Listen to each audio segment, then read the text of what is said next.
Welcome to a special episode of In This Room. I'm your host, Tia Brown. It's award season, and we're here to talk about your favorite award show, the NAACP Awards. Today, we're talking about directors. What's up? What's up? What's up? Let's welcome our guests. On my far left, we have Okima T. Moore, actress, producer, director. She does it all. In the middle, we have Eric Dickens. He is the creator of the YouTube series Makeup and Breakup. And right next to me, I have Sakia Dorset, whose films have appeared on Urban World. Thank you guys so much for joining us. Let's get right into it. We've had so many awesome movies in 2018. How have directors of color shaped that movie year? I think for me, we've taken a lot of big risks. I mean, we had Boots Riley with Sorry to Bother You, and it was just like a really amazing artistic expression where it wasn't, you know, your traditional narrative. He used all types of amazing camera tricks, and the work was just really bold and brave. And so we're kind of stepping out of that, you know, boy meets girl type situation where we're just thinking about the camera in one spot. I mean, this guy was spinning the camera around, sets were moving. I mean, it was amazing. Absolutely. Eric? I would like to echo what she said. I think that we definitely shied away from the romantic comedies. You had movies like If Beale Street Could Talk, we had Black Panther. It was so much to choose from, and we definitely made our mark this year in 2018 as far as a whole. Awesome. Now, Akima, a lot of people don't even really know what directors do.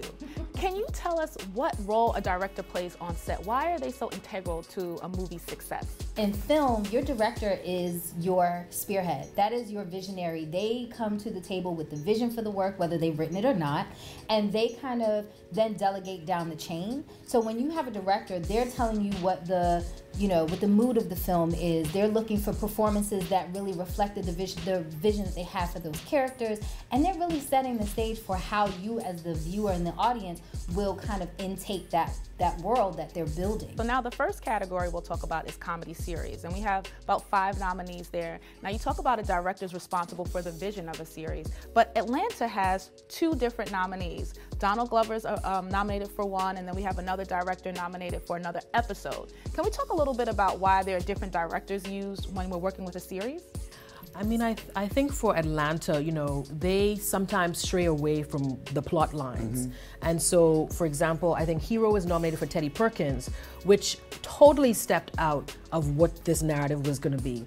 And it was like a horror film within the series. I mean, Teddy Perkins was like a Michael Jackson character. There was Dutch angle shots. It was getting really creative. Usually Atlanta's using like color gels, but this one was really dark and moody. So I think that for Atlanta, maybe they want to choose a director that can kind of talk to that and speak to that and really like get creative. Okay, so let's talk about all of the nominees for the comedy series, and I want you guys to tell me who your favorite pick is, okay? So we have Atypical, we have Insecure, which has been a fan favorite, then we have 2 episodes of Atlanta, and then we have Jane the Virgin and Gina Rodriguez being nominated. Who do you think will win in this category? I'm gonna go with Atlanta only because they take a lot of risk. I think they're able to focus on the essence of Atlanta in itself. A lot of people have a hard time of capturing that, and he does that very well. But so if you had to pick between the 2 Atlanta episodes, because you have the Teddy Perkins episode and then the one that, yes, and FUBU. Teddy Perkins. Teddy Perkins wins? That was such a quick answer. That was such a quick answer. No, I agree. Teddy Perkins. So we have 2 for Teddy Perkins. It was Tell a us fan why. favorite. Yeah. Well, one, like she said, it was different even for Atlanta being a show that is overall universally different. It was different from the different. Right. And so being able That's to a double different. but no, that's always good. Like when you can really give more texture to what you're bringing to the people. And I feel like adding that extra nuance of tension and horror and the angles, like she said, the angles were very dark. It was very moody in terms of the lighting and the execution. That was just a new texture for that particular show. And I think people really dug it. Plus it was just creepy as well. Yeah. Creepy AF, and people liked that. Okay, so let's talk back about what you said, Okima, when it comes to movies. Let's go to the Outstanding Director for Movies category. So, you know, we have some heavy hitters here. We have Black Klansman with Spike Lee. We know he won the Oscar. We have Steve McQueen with Widows. We have Black Panther. You know, everybody loves that, right? Wakanda Forever. What else do we have? If Beale Street Could Talk. That was an awesome movie. And then we also have Quincy. Who's your favorite and why? Let's start with you, Eric.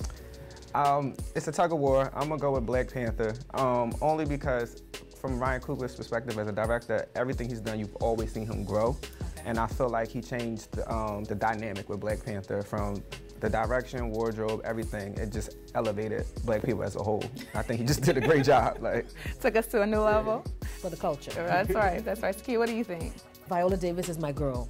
And she was leading those ladies, Cynthia Erivo running through with that backpack, like, ooh. So, I don't know, Steve McQueen, I'm rooting for you. Okay. Bring it home. What do you think? I gotta go. The sappy, moody Capricorn in me has to go with Beale Street. Oh. It was a beautiful. Our love stories are often birthed through our pain. And we have a very big tendency as people of color to often base our story and our elevation from the point of pain up.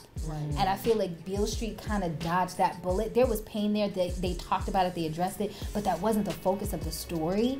And it visually didn't hurt to watch. It was beautiful. It was so saturated and pretty, and so I gotta go with Beale Street. Well, thank you guys so much for giving us your awesome commentary. We can't wait to see what happens. Be sure to tell us your picks in the comments section, and make sure to check out Madame Noire and Hello Beautiful for event coverage. Thanks for watching.